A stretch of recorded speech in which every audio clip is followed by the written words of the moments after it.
Okay, so this is the source of the problem.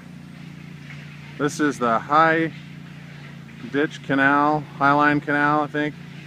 Comes down from Leyden Reservoir. This is the water that did this.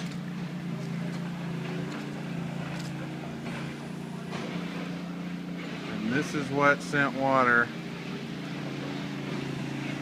out through here and into our neighborhood and into our basement. So fortunately we've got some heavy equipment doing some good things, and we hope that the water will subside and we'll get some relief here fairly quickly. Right down that street there, about another half a block, is our house.